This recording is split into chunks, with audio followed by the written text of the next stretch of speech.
तहसील पटियाली पे जो भी अधिकारी आते हैं वो एक टास्क लेके आते हैं भ्रष्टाचार का, कि इसने अगर 10 गुना भ्रष्टाचार किया है तो मैं 20 गुना करूंगा, अगला जो आएगा वो 30 गुना करेगा, और उससे अगला आएगा वो 40 गुना करेगा, उससे अगला आएगा वो 50 गुना करेगा।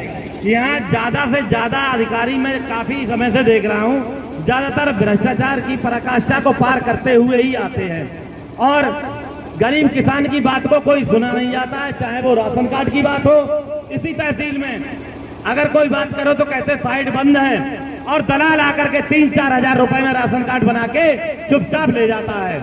और वो कैसे ले जाता है? क्योंकि गरीब आदमी का एक यूनिट काटा जाता है इस कार्ड से, दूसरा यूनिट काटा जाता है दूसरे कार्ड से, 2 यूनिट किसी कार्ड से, 1 यूनिट किसी कार्ड से, और वो एक कार्ड बना के 6 यूनिट का बनाकर 4000 रुपए में पास कर देते हैं। ये है तरीका इनका भ्रष्टाचार का।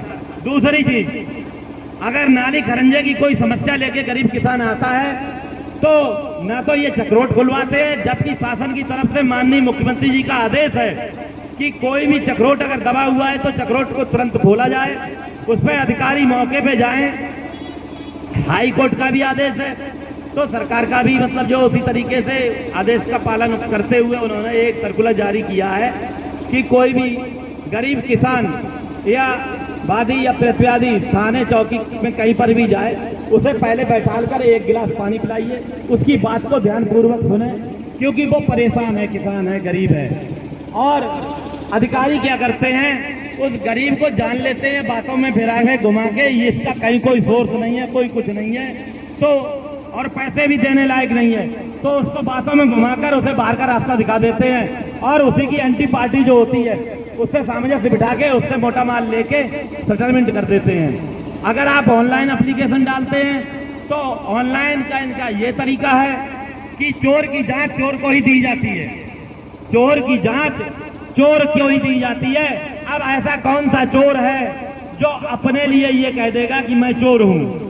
चोर के पास ही जांच आती है और चोर खुद कह देता है कि मैं साहूकार हूं, और मामला निस्तारित कर दिया गया है। मौके पर जाकर फला गए थे, उन्होंने देखा और देख करके हमने मामले को रफा दफा कर दिया है, खत्म कर दिया है, मामला निस्तारित किया जाता है।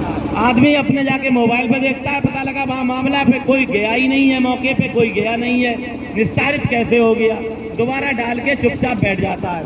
तो मेरा सभी किसान और गरीब भाइयों से सबसे निवेदन है कि आप लोग संगठन के जरिए से एक पटल पे आइए, किसी भी संगठन से जुड़ जाइए और जुड़ करके अपनी बात रखिए। ये संगठन ऐसा है जो आपकी दिन में भी मदद करता है, रात में भी मदद करता है, 24 घंटे।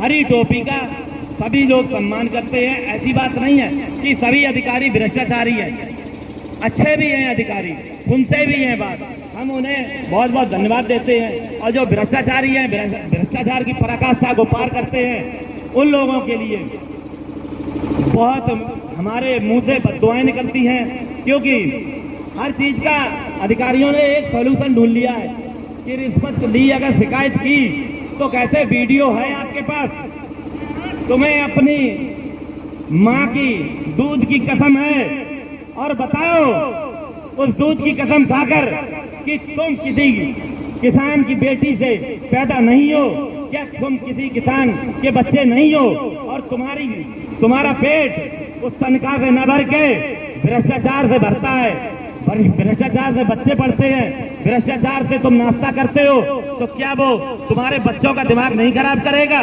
तुम्हारे लिए क्या अच्छा होगा?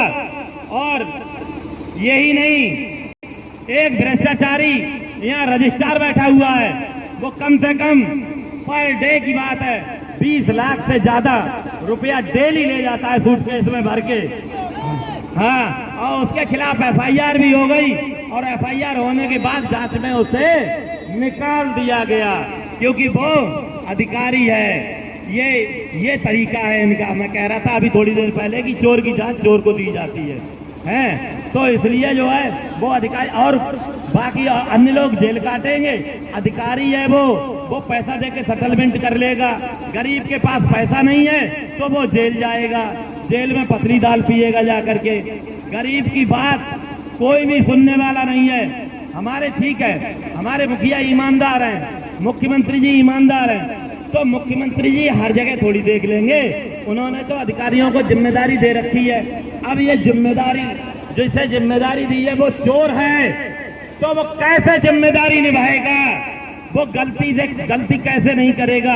उसे उसके दिमाग में जब से भर्ती हुआ है चोरी चोरी सूझ रही है। वो ये कहता है मोटी गड्डी कब ले जाके घर में रख दूं, कब बैंक बैलेंस बढ़ा लूं, कब बड़ा मकान खरीद लूं, कब नोएडा में फ्लैट ले लूं। इस तरह से जाकर के अपने घर को बड़े से बड़ा पैसा ले जाके जमा करना चाहता है, और गरीब की बात उसके समझ में नहीं आती है। गरीब का दर्द नहीं समझ में आता है, क्योंकि दर्द इसलिए समझ में नहीं आता है, उसके आंख का पानी मर चुका है, शर्म हया खत्म हो चुकी है। कितनी भी बात कहो मगर इनके दिमाग में वो चीज नहीं आती है जो आनी चाहिए। ईमानदारी नाम की कोई चीज नहीं रह गई है। हर जगह बुरी तरह से भ्रष्टाचार फैला हुआ है। चाहे अस्पताल में जाओ आप, वहां भी भ्रष्टाचार है, वहां दवाइयां बुरी तरह से बेची जा रही हैं। तहसील में आओ तो लेखपाल कोई सुनने को नहीं है। लेखपाल की शिकायत एसडीएम से करो तो एसडीएम साहब वीडियो मांगते हैं। और जो भी किसी अधिकारी उच्च अधिकारी से करो तो वो उच्च अधिकारी आजकल के समय में उन्हें संरक्षण देता है, उनकी तरफदारी करता है। पहले अधिकारी ऐसे नहीं होते थे। अगर किसी बड़े अधिकारी से किसी छोटे कर्मचारी की अधिकारी की शिकायत करते थे तो तुरंत उस पर एक्शन लेके या तो उसका ट्रांसफर कर दिया जाता था और या फिर उसे बर्खास्त करके मतलब जो रख दिया जाता था या सस्पेंड कर दिया जाता, कुछ ना कुछ पनिशमेंट जरूर होता था। आज के समय में आप कितना भी शिकायत कर लो, डाक के 3 पात, क्योंकि वो अपने से बड़े लेवल के जो अधिकारी हैं उनको रिश्वत दे रहा है, और दे रहा है तभी वो पक्षपात कर रहे हैं। उन्होंने अपने एजेंट बतौर बना दिए हैं। अब लेखपाल भी भ्रष्टाचार कर रहे, तो लेखपाल भ्रष्टाचार करके एसडीएम साहब को हिस्सा दे रहे। एसडीएम साहब क्यों सुनेंगे हमारी शिकायत? सीधी सीधी बात मैं तो कह रहा हूँ, मैं लगी लिपटी कोई बात नहीं करता हूँ। और ना ही ये गरीब किसान जो है किसी के बाप का गुलाम है जो हम गुलामी में जिएंगे। ये किसान है, स्वतंत्र है, लोकतंत्र है। यहाँ पर हर आदमी अपनी बात को रख सकता है और कह सकता है। यहाँ अगर सुनी नहीं जाएगी तो ये वो देश है हिंदुस्तान जहाँ महात्मा गांधी ने बैठकर रघुपति राघव राजा राम का भजन गा करके अनशन करके ब्रिटिश हुकूमत की जड़ और बुनियाद हिला दी थी। ये वो देश है। यहाँ भीमराव अंबेडकर जी ने संविधान बनाया है। संविधान में ताकत दी है सभी को बोलने की, कहने की, समझने की और शिक्षा। अब अनपढ़ गरीब किसान, गरीब तो है मगर अनपढ़ नहीं है किसान। अगर वो अनपढ़ है तो उसका बेटा पढ़ा लिखा है, उसका भाई पढ़ा लिखा है। ठीक है, मैं अपनी बात